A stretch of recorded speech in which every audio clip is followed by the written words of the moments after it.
નમસ્કાર વિદ્યાર્થી મિત્રો, ફરી એકવાર ઓનલાઈન એજ્યુકેશનમાં આપ સૌનું હાર્દિક સ્વાગત છે. બાળકો, આપણે અત્યાર સુધીની ચર્ચા એટલે કે લાસ્ટ લેક્ચર સુધી આપણે કુદરતી રબર વિશે ભણ્યા, બરાબર? પછી કુદરતી રબરનું કેવી રીતે વલ્કેનાઇઝેશન કરવું એના વિશે પણ આપણે શીખ્યા. પણ ખ્યાલ હશે, આપણે જ્યારે રબર શરૂ કર્યું ત્યારે એના બે ભાગ પાડેલા. એક હતું કુદરતી રબર અને બીજું હતું સંશ્લેષિત એટલે કે કૃત્રિમ રબર. તો બાળકો, આજનો આપણે જે ચર્ચાનો વિષય છે એ છે સંશ્લેષિત રબર. તો બાળકો, જો સંશ્લેષિત રબર તો કે આ પ્રકારનું રબર તેને ખેંચીને લંબાઈમાં 2 ગણો વધારો કરી શકાય. મતલબ કુદરતી રબર કરતા સંશ્લેષિત રબરનો ગુણ એક એવો છે કે કુદરતી રબર તો તમે ખેંચો એટલે લાંબુ થઈ શકે, પણ એની લંબાઈમાં તમે ખાસો વધારો ન કરી શકો. પણ સંશ્લેષિત રબર એવો હોય બાળકો કે દાખલા તરીકે આ રબર આટલી લંબાઈ ધરાવે છે, તો એને ખેંચી અને બીજી એટલી લંબાઈનો તમે વધારો કરી શકો, એટલે કે લંબાઈમાં 2 ગણો વધારો કરી શકાય સંશ્લેષિત રબર. જો કે બાહ્ય ખેંચાણ બળ દૂર કરવામાં આવે તો તે પોતાના મૂળ આકાર અને કદમાં ફરક પડે. જે સ્થિતિસ્થાપકતાનો ગુણ કુદરતી રબરમાં છે એવો આનામાં પણ છે. એટલે કે તમે ખેંચીને લંબાઈ 2 ગણી કરો, પણ જેવું તમે મૂકી દો એટલે મૂળ કદ અને મૂળ આકાર જે હોય એવો ને એવો ઈ ધારણ કરી લેશે. આથી સંશ્લેષિત રબર કાં તો બ્યુટા-13 ડાઈ વ્યુત્પન્નોના સમપોલિમર છે. એટલે કે આટલી ચર્ચા ઉપરથી આપણે એવું કહી શકીએ એમ કે ભાઈ સંશ્લેષિત રબર જે હશે ઈ કાં તો બ્યુટા-13 ડાઈ વ્યુત્પન્ન, એટલે શું તો કે બ્યુટા-13 ડાઈ માંથી બનેલું જે કોઈ સંયોજન હોય એના સમપોલિમર હશે, બરાબર છે? એટલે કે બ્યુટા-13 ડાઈ માંથી કોઈ બનેલા જે સંયોજન હશે એના n અણુઓ જોડી અને બનાવેલો હશે, અથવા બ્યુટા-13 ડાઈ અથવા તેના અન્ય અસંતૃપ્ત મોનોમર, એટલે કે બ્યુટા-13 ડાઈ અથવા એની જેવા બીજા કોઈ અસંતૃપ્ત મોનોમર અથવા એના વ્યુત્પન્ન તમે લેશો અને એનું n ટાઈમ જોડાણ કરશો, બરાબર? પણ બે મોનોમર અલગ અલગ હોય તો એ સહપોલિમર પણ બની શકે છે. ક્લિયર? હવે આપણે કેટલાક સંશ્લેષિત રબર વિશે ભણવાનું છે, બરાબર? એમાંનું સૌથી પહેલું છે નિયોપ્રીન. સંશ્લેષિત રબરમાં સૌથી પહેલું કયું ભણવાનું બાળકો? નિયોપ્રીન. નિયોપ્રીનનું બીજું નામ છે પોલીક્લોરોપ્રીન. બાળકો, ત્યાંથી જ એક વસ્તુ ખબર પડી જાય. જો નામ શું આવ્યું નિયોપ્રીનમાં, તો કે પોલીક્લોરોપ્રીન. મતલબ તમારે નિયોપ્રીન બનાવવું હોય તો ક્લોરોપ્રીનના n અણુઓનું જોડાણ કરવું પડે. તો જો આ છે ક્લોરોપ્રીન. ક્લોરોપ્રીન શું છે તો કે 2 ક્લોરો બ્યુટા-13 ડાઈ, બીજું કાઈ જ નથી. આપણે જેમ આઇસોપ્રીન હતું ને એમાં 2 મિથાઇલ હતું, એન બદલે અહીંયા શું થઈ ગયું? 2 ક્લોરો બ્યુટા-13 ડાઈ. એનું બાળકો મુક્તમૂલક પોલિમરાઇઝેશન કરશું. હવે જ્યારે તમે મુક્તમૂલક પોલિમરાઇઝેશન કરો, સિમ્પલ છે. અહીંથી એક બંધ તૂટશે, અહીંથી એક બંધ તૂટશે, એટલે બંને કાર્બનની એક એક સંયોજકતા ખાલી પડી જશે. એટલે એક અણુની હારે બીજો, બીજા હારે ત્રીજો, ત્રીજા હારે ચોથો, એટલે આ સમપોલિમર થશે, કેમ કે મોનોમર એક જ છે. રેડી? અને આને જોડાવા માટે કોઈ બીજું મળે નહીં એટલે પરસ્પર શું કરી લેશે તો કે ડબલ બોન્ડ બનાવી લેશે. તો આ તમારું તૈયાર થઈ ગયું બાળકો, નિયોપ્રીન. ઓકે? હવે એના ગુણધર્મો, ઉપયોગ વિશે જરા ચર્ચા કરીએ. તે વનસ્પતિજ અને પ્રાણીજ તેલો માટે ઘણો સારો પ્રતિકાર ધરાવે છે. મતલબ શું તો કે બાળકો, નિયોપ્રીન પર વનસ્પતિ તેલ કે પ્રાણી તેલ ની કોઈ અસર નથી થતી. મતલબ એની સપાટી ઉપર તેલની કોઈ અસર જોવા મળતી નથી. એટલે એનો ઉપયોગ વાહક પટ્ટા, કન્વેયર બેલ્ટ તમે ખાસ કરીને 10મા ધોરણમાં શીખેલો ચુંબકીય અલગીકરણ હોય તેમાં ઓલો પટ્ટો લઈ જનાર પટ્ટો કન્વેયર બેલ્ટ વાહક પટ્ટો કહેવાય. ખ્યાલ આવે છે? તો એ જે વસ્તુ લઈ જનાર જે પટ્ટો હોય કે જે ઇન્ડસ્ટ્રીની અંદર પટ્ટા ફરતા હોય એક જગ્યાએથી વસ્તુ બીજી જગ્યાએ ગઈ ત્યાં માણસો નો પહોંચાડતા એમાં આખો પટ્ટા ઉપર બધી વસ્તુઓ ફરતી હોય તે જે કન્વેયર બેલ્ટ હોય એની બનાવટ. પછી ગાસ્કેટ એટલે કે બે પ્લેટોના ધાતુના પોલાણમાં અને પાણીના પાઇપ એને હોસ પાઇપ પણ કહેવાય છે. પાણીની આપણે નળી લઈ જાય ને પાણી લઈ જવા માટેની નળી કહેવાય આપણે કહીએ બરાબર એ બનાવવા માટે વપરાય છે. ઓકે તો આ ચર્ચા શેના વિશે હતી? નિયોપ્રીન વિશે. પણ નિયોપ્રીન પછી એવો જ બીજો એક સંશ્લેષિત રબર છે બ્યુના એન. બાળકો આપણે અગાઉ આવ્યું હતું બ્યુના એસ. તો બ્યુના એસ નું નામ તમને ખ્યાલ હશે બ્યુટાડાઇન સ્ટાયરીન રબર. અહીંયા શું આવ્યું? બ્યુના એન મતલબ બ્યુટાડાઇન નાઇટ્રાઇલ રબર. બરાબર છે? તો બાળકો આ નામ યાદ રહે એટલે મોનોમર યાદ રહી જાય. એક મોનોમર છે બ્યુટાડાઇન એટલે કે બ્યુટા 13 ડાઇન અને બીજો મોનોમર છે નાઇટ્રાઇલ પણ કોણ? તો કે એક્રિલોનાઇટ્રાઇલ. જો બ્યુટા 13 ડાઇન જે આપણે અગાઉ આવી ગયું અને બીજો મોનોમર છે એક્રિલોનાઇટ્રાઇલ અથવા આને કહેવાય છે વિનાઇલ સાયનાઇડ. એક્રિલોનાઇટ્રાઇલ અથવા એને કહેવાય છે બાળકો વિનાઇલ સાયનાઇડ. બાળકો આ જે બનશે ઈ સહપોલિમર થશે કારણ કે જો બે મોનોમર જુદા તો સમપોલિમર હતો અને એમાં મુક્ત મૂલક પોલિમરાઇઝેશન. જ્યારે અહીંયા શું થશે? સહપોલિમરાઇઝેશન. અને ઉદ્દીપક તરીકે પેરોક્સાઇડ ઉદ્દીપક આપણે અગાઉ પણ આવેલા છે બરાબર. તૃતીયક બ્યુટાઇલ પેરોક્સાઇડ બેન્ઝોઇલ પેરોક્સાઇડ જો પેરોક્સાઇડ ઉદ્દીપકની હાજરીમાં પ્રક્રિયા કરશો યોગશીલ પોલિમરાઇઝેશન ન થાય અસંતૃપ્ત મોનોમર છે બાળકો. આપણે અગાઉ ચર્ચા કરેલી છે. હવે જોડાણ કેમ કરું? તો કે અહીંથી બંધ તોડો અહીંથી બંધ તોડો ઈ ભાગનો અહીંયા ડબલ બોન્ડ બની જશે. જો CH2 CH double bond CH અહીંથી સિંગલ બોન્ડ CH2 અહીંથી પણ એક બંધ તોડો એટલે CH2 CH અને Cl. તો આને કહેવાય બાળકો બ્યુના એન. એટલે કે આપણે એનું નામ શું પાડેલું છે? Butadiene nitrile rubber. બાળકો આ તો એની બનાવટ થઈ. હવે એનો યુઝ ક્યાં થાય? એના ગુણધર્મો શું? તો બાળકો એના ગુણધર્મો અને ઉપયોગ વિશે ચર્ચા કરીએ. તો કે પેટ્રોલ, ઊંજણ તેલ અને કાર્બનિક દ્રાવકોથી થતી અસરનો પ્રતિકારક છે. મતલબ કે આ બ્યુના એન ઉપર પેટ્રોલની, ઊંજણ તેલની કે કોઈ કાર્બનિક દ્રાવકની અસર થતી નથી. તેનો ઉપયોગ પણ એવી જગ્યાએ હોય ઓઇલ સીલ. આપણે જે ગાડીમાં ઓઇલ ટેન્ક આવે તો એમાં જે બે પડ ફિટ કરેલા હોય તો વચ્ચે રબરનું એક પડ ચડાવેલું હોય. તમે ધ્યાનથી જોજો બરાબર છે. તે ઓઇલ ટેન્ક હોય એમાંથી ઓઇલ લીકેજ ન થાય એ માટે એક રબરનું પેકિંગ રબરનું સીલ આવે એને કહેવાય ઓઇલ સીલ, તેલ સીલ.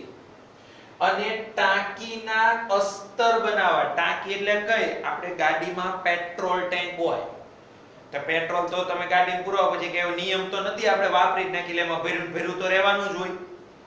તો ઈ પેટ્રોલ ટેન્ક હોય 2 વ્હીલ 4 વ્હીલ કોઈ પણ એની અંદર એક પડ એક આવરણ હોય. ઈ ટાંકી પતરાની જ હોય પણ એની અંદર બ્યુના એન નું પડ ચડાવી દીધું હોય એટલે એમાં પેટ્રોલ ડીઝલ લાંબા સમય સુધી પડ્યું રહે તો ઈ ટાંકીને કોઈ અસર થાય નહીં નહીંતર ટાંકી લીકેજ થાય. ખ્યાલ આવે છે? એટલે પેટ્રોલ ટેન્કના અસ્તરમાં અને ઓઇલ સીલમાં ઉપયોગ થાય. કોનો બળકો? બ્યુના એન. સમજાણું? ઓકે. હવે બળકો બીજો એક મહત્વનો પોઈન્ટ છે કે ભાઈ પોલિમરના આણ્વીય દળ એટલે કે પોલિમરના અણુભારની ચર્ચા કરવી છે. તો બળકો પોલિમરના ગુણધર્મો તમને ખબર છે કે અલગ અલગ પોલિમર પાસે અલગ અલગ ગુણધર્મો હોય. તો કે એના ગુણધર્મો કોના ઉપર ડિપેન્ડન્ટ હોય? તો કે એના આણ્વીય દળ, પોલિમર અણુઓની જે કદ હોય, શૃંખલાનું કદ હોય, બંધારણ શું છે, એ બધા ઉપર ડિપેન્ડ કરે. મતલબ પોલિમરના ગુણધર્મોનો આધાર એક રીતે કહેવાય કે આણ્વીય દળ ઉપર પણ છે. મતલબ ઓછા આણ્વીય દળવાળા અને વધુ આણ્વીય દળવાળા પોલિમરના ગુણ અલગ અલગ હોય. બીજું, પોલિમર શૃંખલાની વૃદ્ધિ પ્રક્રિયા મિશ્રણમાં રહેલ મોનોમરની પ્રાપ્યતા ઉપર છે. મતલબ શું કે ભાઈ તમે કોઈ પોલિમર બનાવો છો તો એ પોલિમરની શૃંખલા કેટલી લાંબી થશે. દાખલા તરીકે તમે પોલિથીન બનાવો છો તો પોલિથીન બનાવો છો તેમાં તમને ખબર છે ઇથિનના n અણુ જોડાવાના છે. પણ ઇથિનના n અણુઓ જોડાય તો શૃંખલામાં કેટલા અણુઓ આવશે તો એનો આધાર એમાં મોનોમર કેટલા પ્રાપ્ય બને. મતલબ તમે પોલિમરાઇઝેશન કરો તો મોનોમર કેટલા નાખ્યા છે એના ઉપર ડિપેન્ડ કરે શૃંખલા કેટલી લાંબી થશે. બીજું તો કે આમ પોલિમર નમૂનો જુદી જુદી લંબાઈ વાળી શૃંખલા ધરાવે છે. મતલબ કે બધા જ પોલિમર, ભલે દાખલા તરીકે તમે પોલિથીન બોલ્યા તો દરેક પોલિથીન શૃંખલાની લંબાઈ એક સરખી ન હોય. શું કામ તો કે એમાં મોનોમર અણુઓની પ્રાપ્યતા અલગ અલગ સમયે અલગ અલગ હોય કે તમે ગણિત તો અંદર મોનોમર નાખતા નથી.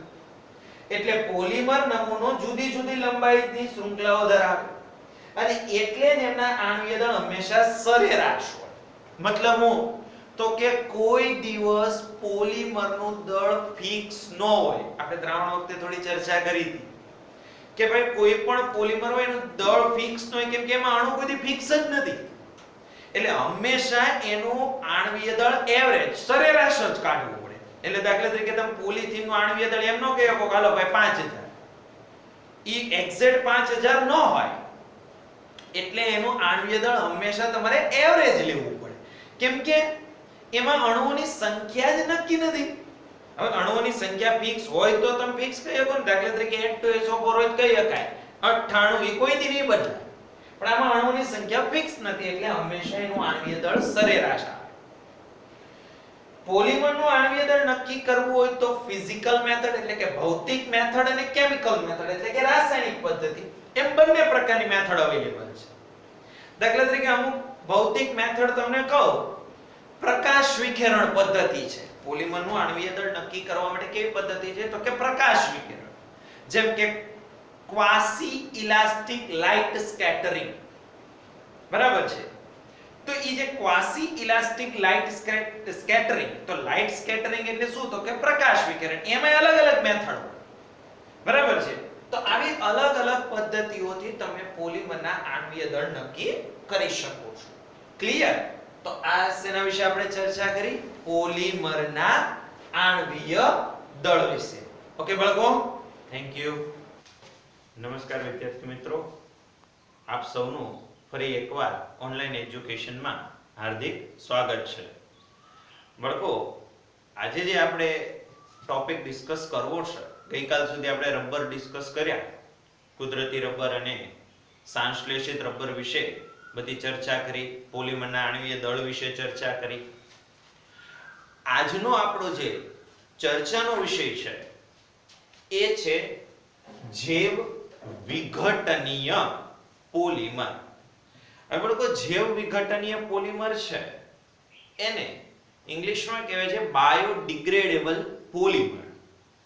હવે આ બાયોડિગ્રેડેબલ પોલિમર એટલે કેવા પોલિમર હોય તો કે બાળકો, સામાન્ય રીતે આ પોલિમર એવા હોય કે જેનું વાતાવરણીય પરિબળો અને બેક્ટેરિયા અને સૂક્ષ્મ જીવો દ્વારા એનું વિઘટન થઈ શકે. એટલે કે જૈવિક પરિબળો દ્વારા, બેક્ટેરિયા, સૂક્ષ્મ જીવો દ્વારા જે પોલિમરનું વિઘટન થઈ શકે એને કહેવાય છે બાળકો જૈવ વિઘટનીય પોલિમર, એટલે કે બાયોડિગ્રેડેબલ પોલિમર. હવે સ્વાભાવિક વસ્તુ છે કે આપણને એક પ્રશ્ન થશે કે ભાઈ આ જૈવ વિઘટનીય પોલિમર વિકસાવવા પાછળનું મુખ્ય કારણ શું? તો બાળકો, પ્રશ્ન એવો છે કે ભાઈ અગાઉ આપણે જે બધા પોલિમર ભણ્યા, આપણે એની બનાવટ કરી, આપણે એને ઉપયોગમાં લઈએ છીએ, ક્યાં ઉપયોગ થાય, એ બધું જ આપણે ભણ્યા. પણ બાળકો એ બધા પોલિમરની અંદર મુખ્ય એક જ તકલીફ છે. શું? તો કે વપરાશ કર્યા બાદ એનો નિકાલનો પ્રશ્ન. શું કામ? તો કે વપરાશ કરી લઈએ પછી આપણે એને જ્યારે ત્યજી દઈએ, ફેંકી દઈએ, પણ એ બધા પોલિમર એવા હતા બાળકો કે જે વિઘટન પામતા નહોતા. દાખલા તરીકે આપણે આજે પોલિથીન બેગ છે, એને તમે જાણો છો કે તમે ફેંકી દો છો વપરાશ કર્યા પછી વર્ષોના વર્ષો સુધી જમીનની અંદર જો દાટી દેશો તો પણ એ હતું એવું ને એવું જ રહે છે, કારણ કે જૈવ અવિઘટનીય છે, એટલે કે નોન બાયોડિગ્રેડેબલ છે. હવે આવા પોલિમર આપણે બનાવતા ગયા, હવે એની સંખ્યા પણ વધતી ગઈ, એટલે એનો વપરાશ પણ વધતો ગયો. હવે સમસ્યા એવી થઈ કે એનો નિકાલ કેવી રીતે કરવો? તો કે આપણે તો સૌ જાણીએ છીએ કે આપણે વપરાશ કરીએ એટલે ફેંકી દઈએ અથવા ભંગારમાં જવા દઈએ, પણ આ બધું જાય ક્યાં? હવે એનું વિઘટન તો થતું નથી. હા, કોઈ પોલિમર છે એનું રિસાયકલિંગ થઈ શકે તો એ થાય છે, પણ જેનું રિસાયકલિંગ પણ નથી થઈ શકતું. હવે એવા પોલિમરના કચરાના ઢગ આપણા દેશની અંદર જે તે જગ્યાએ એકત્ર કરેલા છે, અને એમાંથી આપણને પ્રદૂષણ કે બીજી કોઈ પણ પર્યાવરણીય બાબતોનો સામનો કરવો પડે છે. અને એ બાબતોનો સામનો કરતા કરતા અત્યારે એવી પરિસ્થિતિ આપણી સામે છે કે આપણે પર્યાવરણને ઘણું બધું નુકસાન પહોંચાડી ચૂક્યા છે. તો એના વિકલ્પ તરીકે કે ભાઈ ચાલો હવે આપણે સમજ્યા કે આ પોલિમર આપણે વપરાશ નથી કરી શકીએ, તો હવે આ પોલિમરની અવેજીમાં કોનો ઉપયોગ થઈ શકે? તો એના ફળસ્વરૂપ આપણે કોનો વિકાસ કરેલો છે બાળકો? જૈવ વિઘટનીય પોલિમર, એટલે કે બાયોડિગ્રેડેબલ પોલિમર. હવે બોર્ડ પર લખ્યું છે એ મુજબ જોઈએ તો કે ભાઈ જો મોટા ભાગના પોલિમર પર્યાવરણીય વિઘટનીય પ્રક્રિયાઓ સામે ખૂબ પ્રતિકારક હોય છે અને તેથી નકામા પોલિમરીય ઘન પદાર્થોના સંચય માટે જવાબદાર છે. મતલબ શું? તો કે વપરાશ કર્યા પછી એનો સંગ્રહ કરવો પડે છે, એનો નાશ તો થતો નથી. આવા ઘન નકામા પદાર્થો ગંભીર વાતાવરણીય સમસ્યાઓ ઊભી કરે છે, આપણે હમણાં જ ડિસ્કસ કર્યું, અને લાંબા સમય સુધી અવિઘટનીય સ્વરૂપમાં પડ્યા રહે છે. આપણે હમણાં જ વાત કરી પોલિથીન છે અને જમીનમાં દાટી દો તો પણ વર્ષોના વર્ષો સુધી એવું ને એવું જ રહે છે. આવા પોલિમરીય ઘન નકામા પદાર્થોને લીધે ઊભી થયેલી સમસ્યાઓ સામે સામાન્ય જાગૃતિ લાવવા માટે નવા જૈવ વિઘટનીય સંશ્લેષિત પોલિમરના નિર્માણ અને વિકાસ કરવામાં આવેલો છે, જે આપણે હમણાં જ થોડી ચર્ચા કરી. ક્લિયર? હવે આ જે પોલિમર છે એ જૈવ પોલિમરમાં રહેલા ક્રિયાશીલ સમૂહો જેવા જ ક્રિયાશીલ સમૂહ ધરાવે, એટલે કે જે બાયોપોલિમર આપણા સજીવોની અંદર, દાખલા તરીકે આપણા શરીરમાં પ્રોટીન છે, તો તમે જાણો છો કે ભાઈ પ્રોટીન હોય એ એમિનો એસિડનો પોલિમર છે. તો આપણા શરીરની અંદર જે કાંઈ બાયોપોલિમર છે, જીવંત પ્રણાલીમાં જે કાંઈ પોલિમર જોવા મળે છે, તો એ પોલિમરમાં જેવા ક્રિયાશીલ સમૂહ હોય છે એવા ક્રિયાશીલ સમૂહો આપણે વિકસાવેલા જૈવ વિઘટનીય પોલિમરમાં પણ છે. કારણ કે એનું મુખ્ય રીઝન એ છે કે આપણે એનું વિઘટન કરાવડાવવાનું છે. તમે જાણો છો કે જૈવિક પોલિમર હોય ને એનું વિઘટન થાય, બરાબર છે? એટલે આપણે અહીંયા જે જૈવ વિઘટનીય પોલિમર બનાવ્યા તો એમાં જે ક્રિયાશીલ સમૂહો છે એ ક્રિયાશીલ સમૂહો કોના જેવા છે? તો કે એ ક્રિયાશીલ સમૂહો બધા જ તો કે આપણા જૈવ પોલિમર બાયોપોલિમર જેવા જ જૈવ વિઘટનીય પોલિમરના ક્રિયાશીલ સમૂહો છે. ક્લિયર બાળકો? હવે બીજો પોઈન્ટ કે તો તરત પ્રશ્ન થાય કે સાહેબ આ જે પોલિમર છે એમાં કોણ કોણ આવી શકે? તો બાળકો આપણે બે વસ્તુ ભણવાની છે, એક PHBV અને બીજું ભણવાનું છે નાયલોન 2 અને નાયલોન 6. બરાબર?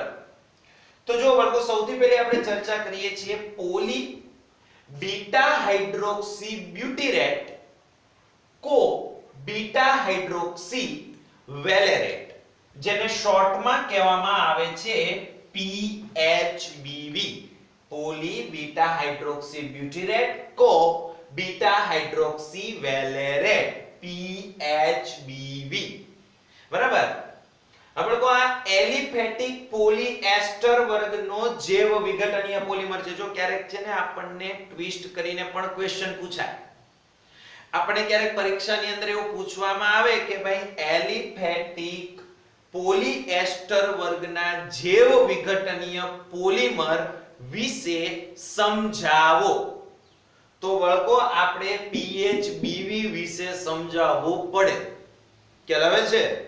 ઓકે, તો જો હવે આની બનાવટ આને કેવી રીતે બનાવી શકાય, તો બાળકો નામ જો યાદ રહી જશે, પોલી બીટા હાઇડ્રોક્સી બ્યુટીરેટ કો બીટા હાઇડ્રોક્સી વેલેરેટ, તો બાળકો મોનોમર એમનામ યાદ રહી જશે. શું? તો કે એક મોનોમરનું નામ અહીંયા છુપાયેલું છે બીટા હાઇડ્રોક્સી બ્યુટીરેટ, અને એક મોનોમરનું નામ છુપાયેલું છે બીટા હાઇડ્રોક્સી વેલેરેટ. જેમ કે તમારી સામે અહીંયા આગળ સૌથી પહેલો મોનોમર CH3CHOH CH2COOH. બાળકો આનું નામકરણ કરવું હોય તો 1 આ 2 આ 3 અને આ 4 કાર્બન થયા. ત્રીજા નંબરના કાર્બન ઉપર OH છે તો એનો પૂર્વક લાગશે હાઇડ્રોક્સી, એટલે કે 3 હાઇડ્રોક્સી, અને ટોટલ 4 કાર્બન છે એટલે બ્યુટીરિક એસિડ, એટલે કે બ્યુટેનોઇક એસિડ, 3 હાઇડ્રોક્સી બ્યુટેનોઇક એસિડ. ક્લિયર? એવી જ રીતે બાળકો જો અહીંયા આગળ તો કે 1 આ 2 3 4 અને 5 કાર્બન છે. દેખાય છે? એમાં OH કેટલામાં કાર્બન છે? તો કે ત્રીજા નંબરના કાર્બન. તો આને કહેશું આપણે 3 હાઇડ્રોક્સી પેન્ટેનોઇક એસિડ, 3 હાઇડ્રોક્સી પેન્ટેનોઇક એસિડ. તો ઘણા કે સાહેબ આવા કેમ નામ છે અહીંયા? જો એની પણ ચર્ચા કરીએ તો COOH માં એક કાર્બોનિલ ગ્રુપ હોય, C ડબલ બોન્ડ O, આને કાર્બોનિલ ગ્રુપ કહેવાય. અને COOH તમે ભણ્યા હો તો ખ્યાલ હશે, આમ લખાય C ડબલ બોન્ડ O અને OH. આ COOH ગ્રુપ છે તો આ કાર્બોનિલ ગ્રુપ છે. તો કાર્બોનિલ ગ્રુપનો જે કાર્બોનિલ કાર્બન હોય એની બાજુનો કાર્બન હોય ઈ આલ્ફા ગણાય, અને તરત પછીનો જે કાર્બન હોય એ શું ગણાય? બીટા ગણાય. તો બીટા કાર્બન ઉપર OH છે તો આનું બીજું નામ થશે બીટા હાઇડ્રોક્સી. આ સામાન્ય નામ છે, બીટા હાઇડ્રોક્સી બ્યુટીરિક એસિડ. શું નામ થશે બાળકો? Beta hydroxy butyric acid. એવી રીતે બાળકો અહીંયા પણ આ બીટા કાર્બન થશે, આ આલ્ફા થશે. તો બીટા વાળા કાર્બન ઉપર OH છે તો આનું નામ થશે બીટા હાઇડ્રોક્સી. બાળકો 5 કાર્બન વાળો કાર્બોક્સિલિક એસિડ હોય એને વેલેરિક એસિડ કહેવાય. તો આને કહેશું આપણે beta hydroxy valeric acid. Ready? હવે ખબર પડી અહીંયા શું કામ આવા નામ આવ્યા? Beta hydroxy butyrate, beta hydroxy valerate. ખ્યાલ આવે છે? હવે બાળકો કેવી રીતે જોડાણ કરવા, બરાબર? તો જોવો, જોડાણ ખાસ શીખો. અહીંથી આપણે OH કાઢી લઈશું, બરાબર છે? આનો જે બીટા કાર્બન છે એની ઉપર જે OH છે એમાંથી આપણે કાઢીશું H. તો આનો OH અને આનો H જોડાઈને શું છૂટું પડશે? H2O. અને આવું કેટલી વાર થશે? n time. ક્લિયર? હવે જો જોડાણ કેમ થાય, આ CH3 બરાબર, પણ હવે બુક ની અંદર જ્યારે જોશો તો એનું લખાણ થોડુંક અલગ રીતે છે. CH3 અહીંયા નહીં લખે. કેમ? હવે એનું રીઝન સમજાવું છું. જો CH છે એની હારે OH છે, તો એ બીજા કોઈ મોનોમર સાથે આની હારે જોડાયેલો તો હશે ને, એટલે કે અહીંથી H ગયો હશે અને વેલેરિક એસિડ માંથી OH ગયો હશે, એટલે મતલબ અહીંથી H તો જતો જ રહ્યો હોય, એટલે O વધે બાળકો. હવે O છે બરાબર, એની સાથે કોણ, તો કે CH છે. હવે O ની એક સંયોજકતા ખાલી પડશે. ઈ CH ની હારે કોણ છે, તો કે બાળકો CH3 છે. ઈ જ CH ની હારે કોણ છે, તો કે CH2 છે. પછી બાળકો COH માંથી કોણ જતું રહ્યું, OH, તો કોણ વધશે, CO વધશે. ક્લિયર? એવી જ રીતે અહીંથી H ગયો એટલે આ O ની એક સંયોજકતા ખાલી પડવાની. ઈ O આની હારે જોડાઈ જશે, એટલે કે O. હવે ઈ O ની હારે કોણ છે બાળકો, CH છે. ઈ CH ની હારે કોણ છે, CH2 CH3 છે. રેડી? અને ઈ CH ની હારે કોણ છે, તો કે CH2. અને અહીંથી COH માંથી પણ OH તો ગયો જ હોય ને, એટલે કે અહીંયા કોણ વધે, તો કે C double bond O. Ready? અને આવું કેટલી વાર થાય, n ટાઈમ. તો આ તમારો કયો પોલિમર તૈયાર થયો બાળકો, PHBV, પોલી બીટા હાઇડ્રોક્સી બ્યુટીરેટ કો બીટા હાઇડ્રોક્સી વેલેરેટ. સમજાય છે? ઓકે. હવે બાળકો આને આપણે સહપોલિમરાઇઝેશન કીધું છે. શા માટે? કારણ કે આપણા બંને મોનોમર અલગ અલગ છે. ખ્યાલ આવે છે? હવે એના ઉપયોગ શું બાળકો? તો PHBVG પેકેજિંગ ની અંદર, એટલે કે અમુક વસ્તુઓને પેક કરવા, કે ઘરે લાવીને પેકિંગ ને તમે કચરામાં જવા દો, કદાચ રસ્તા ઉપર ફેંકી દો, તો અમુક સમય પછી એની જાતે પર્યાવરણીય પરિબળો દ્વારા, સૂક્ષ્મજીવો બેક્ટેરિયા દ્વારા એનું વિઘટન થઈ જાય. ઓર્થોપેડિક સાધનોમાં, એટલે કે શરીરના સર્જરીમાં વપરાતા અમુક ભાગ, પાર્ટ્સમાં, પછી દવાઓની નિયંત્રિત મુક્તિ માટે, મતલબ આપણે જ્યારે બીમાર પડીએ ત્યારે આપણે કેપ્સ્યુલ આપવામાં આવે છે ને, તો કેપ્સ્યુલની ઉપર આપણને એવું લાગે કે પ્લાસ્ટિકનું પડ છે, પણ તો આપણે પી જઈએ છીએ ને. શું કામ? કેમ કે કેપ્સ્યુલ છે એની ઉપર જે પ્લાસ્ટિકનું પડ છે એ બાયોડિગ્રેડેબલ, જે વિઘટનીય પોલિમર છે. ખ્યાલ આવે છે? એટલે શરીરમાં એનું વિઘટન થઈ જાય છે, એટલે એમાંથી દવા જરૂરી માત્રામાં છૂટી પડે છે. બરાબર? અને પર્યાવરણમાં બેક્ટેરિયા દ્વારા વિઘટન પામે છે, કારણ કે બાયોડિગ્રેડેબલ છે, જૈવ વિઘટનીય છે. ક્લિયર બાળકો? કે ડાઉટ?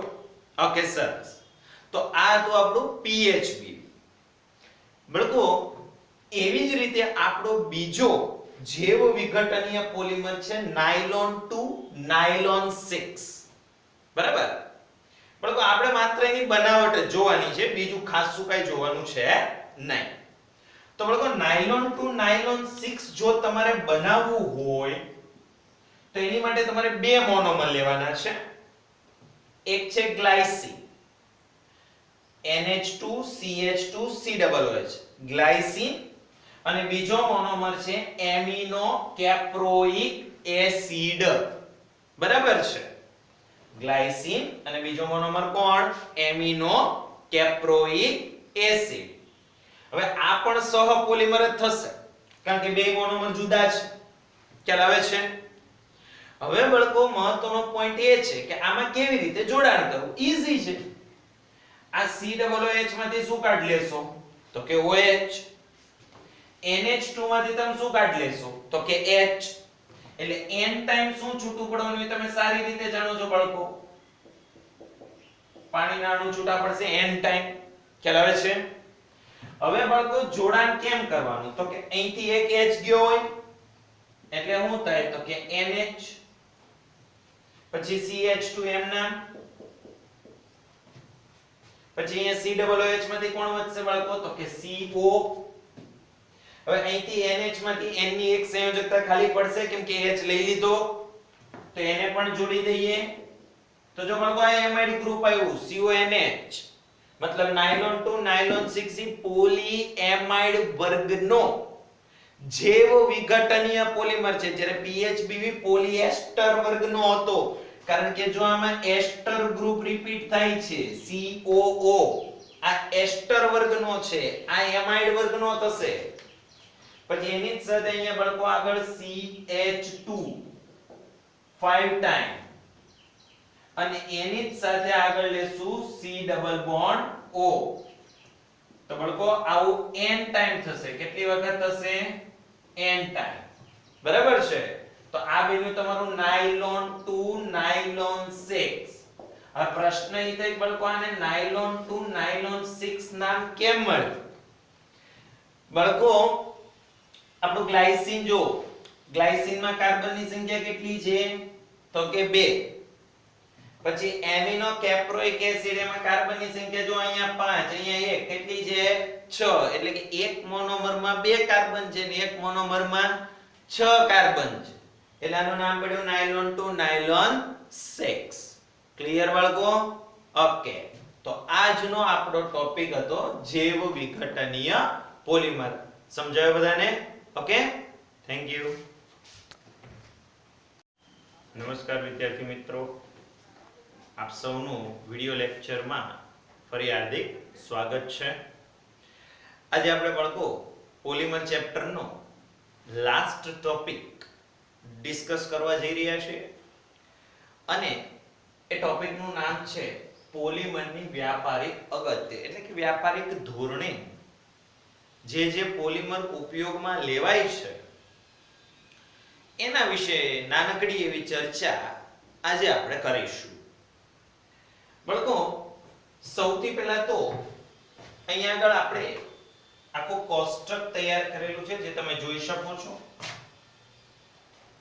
જેમાં સૌથી પહેલો આપણો પોલિમર છે પોલીપ્રોપીન બાળકો તમે આ યાદ રાખો છો તો તમને આને આ વસ્તુ ઓલમોસ્ટ યાદ રહી જ જશે કેમ કે નામ છે બાળકો પોલીપ્રોપીન તો એનો મતલબ તો સિમ્પલ થયો કે એનો મોનોમર કોણ હોય તો કે પ્રોપીન હોય હવે પ્રોપીન છે એના n અણુઓ તમે જ્યારે જોડાણ કરો તો પ્રોપીનના n અણુઓ એટલે કે પોલીપ્રોપીનનો મોનોમર કોણ થયો તો કે પ્રોપીન હવે પ્રોપીનનું બંધારણ તો દરેકને આવડતું હોય છે બાળકો CH3 CH double bond CH2 આને કહેવાય છે બાળકો પ્રોપીન તો આ પ્રોપીનને n ટાઈમ જ્યારે જોડો તો શું બની જશે